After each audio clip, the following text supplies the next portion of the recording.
Olá, pessoal! Imagine a situação em que uma guarnição policial militar encontra-se no seu patrulhamento de rotina e recebe informações, inclusive de usuários, que um determinado local é ponto de tráfico de drogas e o agente está ali a vender drogas. Os policiais já conhecem esse local e sabem que ali realmente é um ponto de tráfico de drogas. De posse dessas informações, os militares se deslocam para o local e visualizam um agente que demonstra nervosismo e dispensa a droga e corre para dentro da casa. Ao visualizar os policiais, o agente deu linha e fugiu para dentro da casa. Diante de todo esse contexto, os policiais se aproximam e verificam que naquele objeto dispensado há droga e decidem ingressar na residência, em razão da fuga do agente. Há ou não há fundadas razões para o ingresso no domicílio?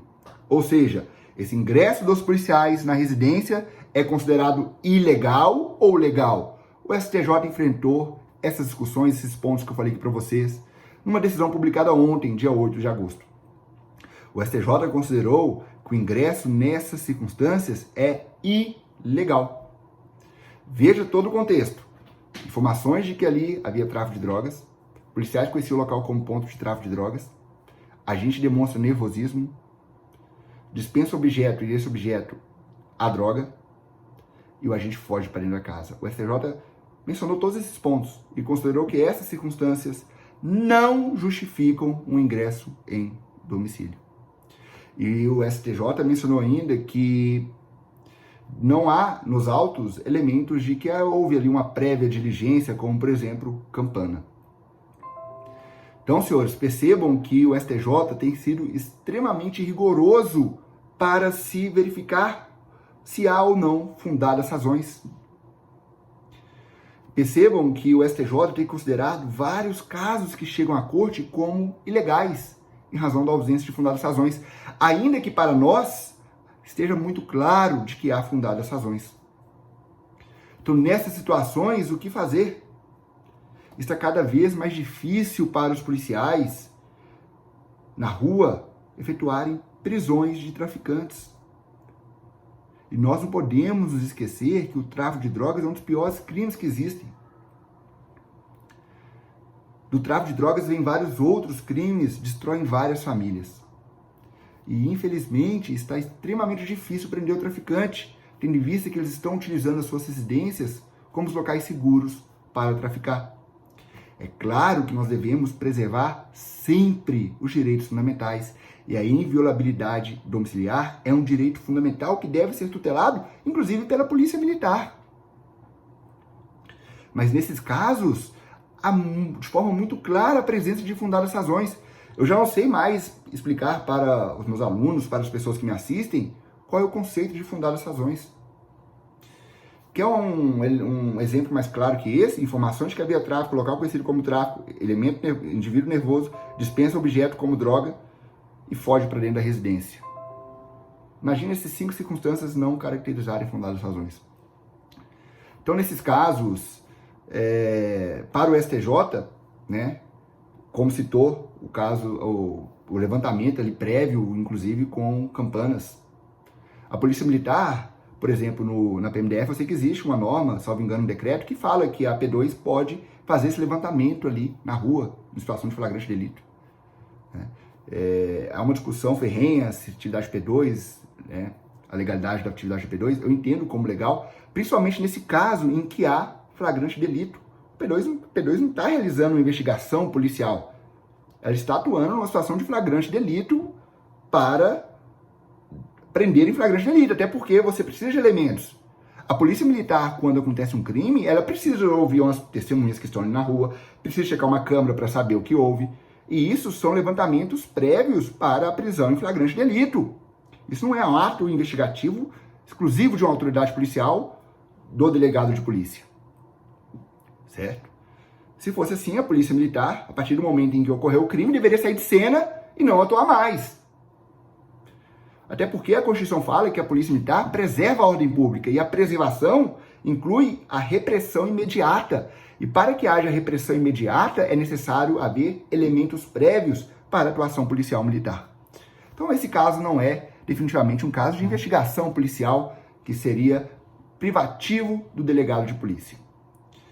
Então, nessas situações, a minha opinião, para vocês policiais que estão aí na rua, é que tente levantar outras informações, como, por exemplo, uma campana, ainda que feita pela P2, se for possível, né?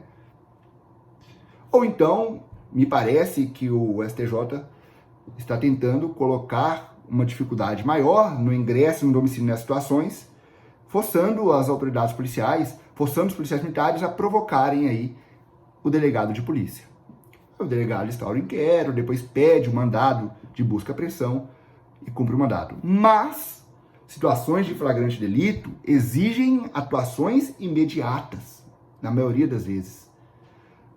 Sobretudo se o agente já sabe que a polícia militar conhece aquele local como sendo local de ponto de tráfico de drogas. A partir do momento em que a guarnição se aproxima e visualiza o agente vendendo drogas, o agente corre, ou a polícia entra e prende, ou toda a droga vai sumir.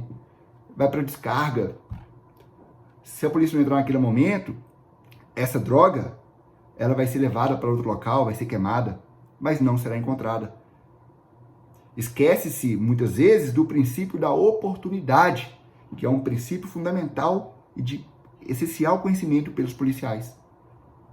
E esse princípio, quando você vai olhar os livros de direito processual penal, ele não é falado em nenhum livro. Não é falado que naquela situação ou atua de imediato ou não haverá mais situação de flagrante delito. Então, senhores, percebam que eu vejo um cenário preocupante do tráfico de drogas ocorrer nas residências e ainda de situações claras a polícia militar não conseguir ingressar. Existem casos e casos, e é óbvio, eu repito e insisto, o direito fundamental à inviolabilidade domiciliar deve ser preservado. Mas nesses casos, para mim, está muito claro. Falta acabar com a possibilidade de se prender em flagrante delito sem se prender por tráfico de drogas em flagrante delito sem uma autuação judicial. E a própria Constituição autoriza o ingresso em domicílio nesses casos, mas a interpretação que se tem é extremamente restritiva. Então, policiais militares, não desanimem, continuem cumprindo o papel de vocês dentro da legalidade, dentro da Constituição. Mas cedo ou mais tarde, esses casos devem chegar, eu imagino, ao Supremo Tribunal Federal. Vamos ver o que o Supremo Tribunal Federal vai falar. Fato é que hoje o cenário é esse.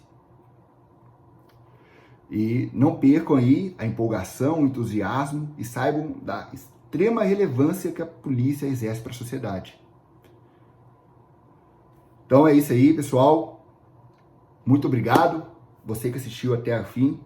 E eu me coloco aí, né, numa situação difícil, enquanto professor, de passar para vocês o que deve ou não ser feito nesses casos.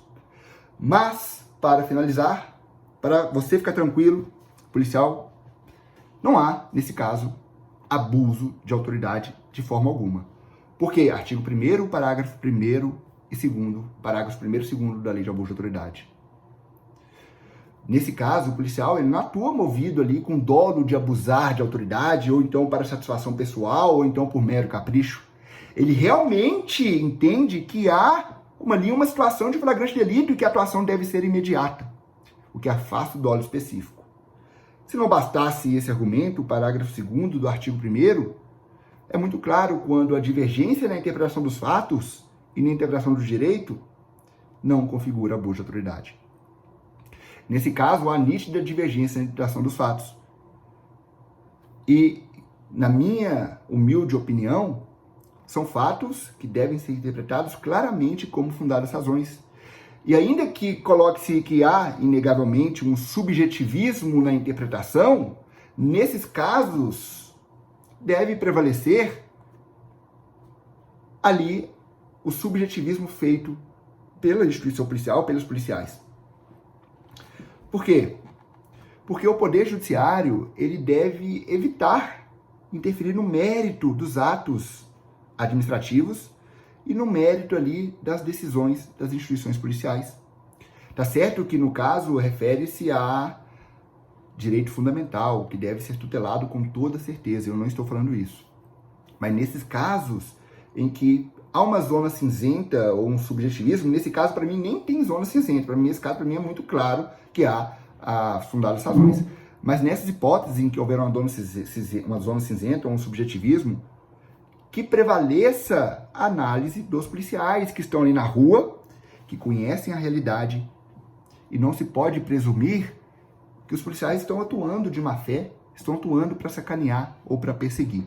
Tem que ter elementos para afastar aí a boa fé dos policiais. Eu concordo que, se tratando de direitos fundamentais, é claro que deve ter o maior rigor na interpretação. E, inclusive, a presunção de veracidade, quando choca com direitos fundamentais, tem que ter uma certa relativização.